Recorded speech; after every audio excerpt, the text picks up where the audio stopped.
Salve a tutti signori, io sono Lorenzo e questo è il mio canale di tecnologia, benvenuti. Bene, oggi voglio presentarvi Sunto Race S, che non è il Sunto Race ma è l'S, quindi è quello più piccolino, quello che costa anche meno, e voglio farvi vedere un attimo il menu come è fatto, perché non è così scontato, nel senso che mi sono trovato veramente in difficoltà a volte per fare certe configurazioni semplicissime come quella di cambiare il quadrante. Qui non è così scontato e adesso andremo a vedere un attimino come è fatto. A parte che è bellissimo secondo me, è un bel prodotto, si sente che è di qualità, ha dei sensori molto validi e anche... Però ad esempio l'altro giorno dovevamo fare una passeggiata di trekking in montagna e non riuscivo a vedere l'altimetro. E adesso vi farò vedere come si fa, perché non è così semplice e scontato. Ecco, diciamo, io provengo da alcuni smartwatch che ho provato con tipo i Samsung, tipo Huawei, Xiaomi, Amazfit, eccetera, li ho trovati tutti più o meno le stesse funzioni. Questo, essendo uno smartwatch, che vuole fare anche lo smartwatch, è un po' diverso. E adesso vi faccio vedere alcuni menu e alcuni segreti. Eccoci qua, quindi questo ad esempio è il nostro Always On Display, in questo caso abbiamo dei numeri e quindi si vedono dei numeri quando vado, però appena lo attivo appare subito un bellissimo display che è questo qua, personalizzabile, anche questo qua potete andare a personalizzare e dopo andiamo a vedere come si fa.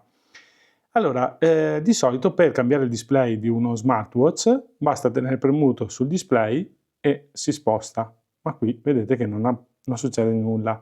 Anche se io tengo premuto a lungo, non succede nulla. Posso andare a mettere, personalizzare questo widget qua, qui in questo caso io ho messo l'altimetro, poi se invece andiamo verso giù, vedete che abbiamo tutta i nostri sport, che sono tantissimi. Vedete che sono divisi per colori, ok?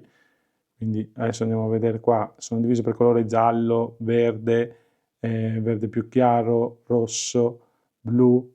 Blu è tutto quello che riguarda il nuoto, eccetera. Il giallo quello che riguarda le corse, la bicicletta è arancione e così via. Vedete che ognuno ha i suoi colori. Bene, torniamo indietro. Con questo tasto qua, che dovrebbe essere torna indietro, a volte fa andare anche certi sport. Se io invece dal basso faccio verso l'alto, vado su tutti i widget che ho. Okay? Può essere il pannello di controllo, e da qui andiamo sul pannello di controllo, sveglia, notifiche, non disturbare, torcia, personalizzazione, blocco pulsanti, trovo il mio telefono, eccetera, eccetera. Ecco, da qui allora, potete fare o questa funzione qua, pannello di controllo, andare su sveglie, poi andiamo su personalizzare e qui potete cambiare i quadranti dell'orologio, da qua. Quindi facciamo quadrante orologio, qui scelgo il mio quadrante, verso su e posso scegliere i quadranti che voglio. Oppure posso andare dall'app per scegliermi i quadranti, per scaricarli giù, perché i quadranti al massimo ce ne stanno 9. Quindi io da qua posso andare a visualizzare il mio quadrante, ad esempio facciamo questo, ok? Posso cambiare il colore dell'accento, quindi quel colore là principale o della lancetta o dello sfondo. Vedete, io adesso ad esempio metto blu, no, mettiamo rosso, che è più bello. Rosso, do l'ok, vado a vedermi come è venuto fuori il mio display e vedete che qua è diventato rosso e anche la lancetta è rosso. Bellissimo display di qualità molto alta e ben definita, come potete vedere. Bene, quando si spegne, vedete l'Always On Display diventa queste due lancette qua. Prima c'erano i numeri.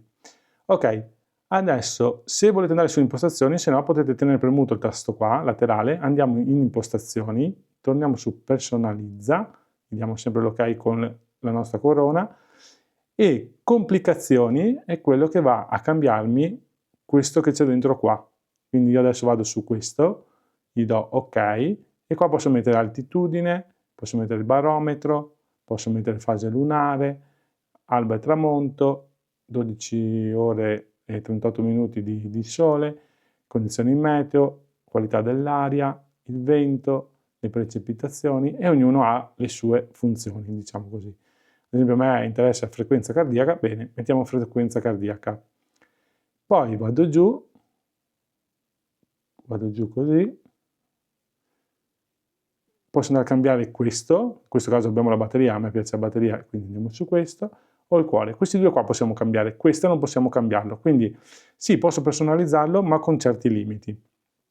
Bene, torniamo indietro, complicazioni, fissa widget. Allora qui il widget, vedete che posso cambiarlo, quello che prima avevo messo l'altimetro, qui posso mettermi quello che voglio. Ad esempio io voglio non so, mettiamo passi e calorie, ok, io ho fissato che quello là è passi e calorie, che sarebbe questo widget qua. Adesso provo ad uscire e in teoria faccio così e mi trovo passi e calorie. Non mi trovo più l'altimetro che avevo messo prima. Ok, e adesso vediamo se funziona qui dentro, ma non penso. Io l'altro giorno avevo fatto tracking, resta in memoria come gli ultimi fatti. Ecco qua, tracking. Faccio avvia, adesso vediamo se funziona qui dentro, ma penso che non funzioni perché non c'è il GPS, perché siamo all'interno. Ricominciare.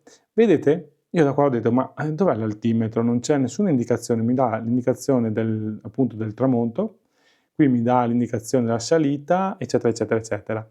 E provavo a spostarlo in questo senso qua, ma non va. Da questo senso non va, in giù non va, in su non va. Dovete premere la coroncina qua, quindi io premo questa coroncina qua, vedete viene fuori l'altimetro, viene fuori la posizione dove sono, quindi le mappe, poi vengono fuori l'homework, questo qui è per ascoltarmi e poi torno alla schermata iniziale. Quindi non c'è nulla da usare come gli smartwatch normali, che vado in su oppure vado a destra, a sinistra e mi vengono fuori. No, dovete premere questo tasto qua per cambiare la schermata e per ritrovarlo. Ok, adesso facciamo anche qui per fermare il nostro allenamento. A me verrebbe da premere questo qua per fermarlo, ma no, torniamo su questa schermata qua.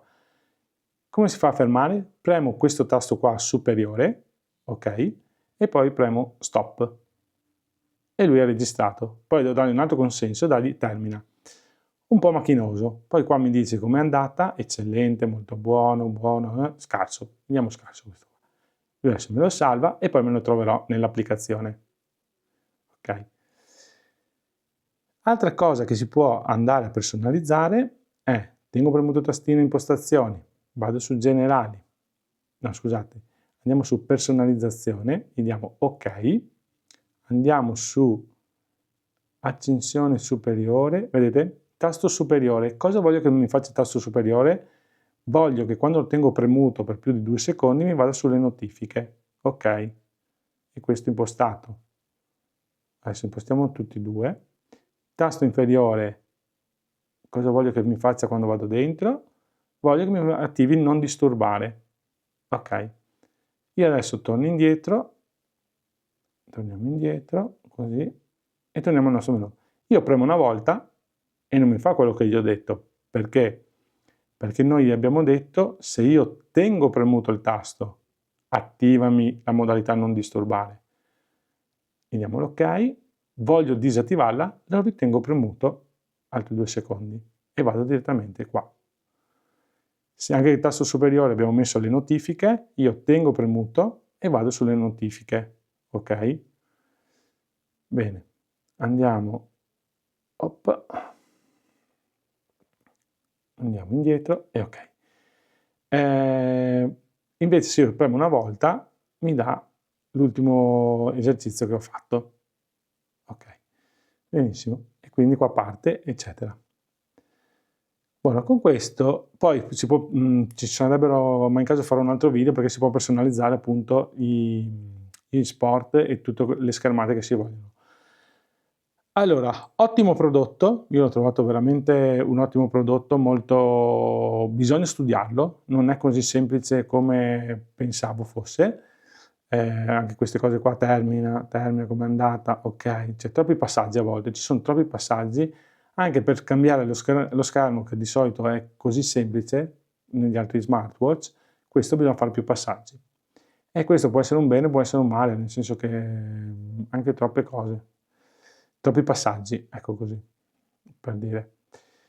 Poi andiamo a vedere un po' il menu delle impostazioni, ma che siamo qua. Allora, se voglio mettermi la sveglia, mettiamo sveglia, ok, alle 5:30, no, domani mattina possiamo svegliarci più tardi, ora della sveglia, facciamo ok, spostiamo alle 6,5, 6,40, mettiamo così, poi potete fare anche questo senso qua, mettiamo così, 6,45, ok, ripeti una volta, eliminare, eccetera. Sveglia disattivata, attiviamo la sveglia. Questo, attivata. Benissimo. Per tornare indietro, questo qua. Questi servono perché se abbiamo le mani occupate oppure abbiamo le mani sporche, possiamo usare tranquillamente, al posto di usare il touch, usare questa cosa qua. Bene signori, se avete delle domande fatemele pure, io vi ringrazio. Questo non è un video sponsorizzato da Sunto, io me lo sono preso di tasca mia, era giusto per portarvelo. Vi lascio il link in descrizione se volete acquistarlo, ci sono sempre delle belle offerte, siamo sui prezzi dai 300 ai 350 euro, dipende dalle offerte. Ottimo orologio, si graffia, sì, non ha un display zaffiro questa versione qua, e quindi si graffia come vedete, però senti che è un prodotto di qualità. Io l'ho confrontato con altri smartwatch e sportwatch ed è veramente buono. Anche come per quanto riguarda la misurazione dei battiti cardiaci, molto molto valido. Poi anche i display non sono per niente male, almeno uno, sono semplici ma molto interessanti. Bene signori, se il video vi è piaciuto un bel like, iscrivetevi al canale che non costa nulla e attivate il tasto delle notifiche. Grazie a tutti e arrivederci, ciao ciao!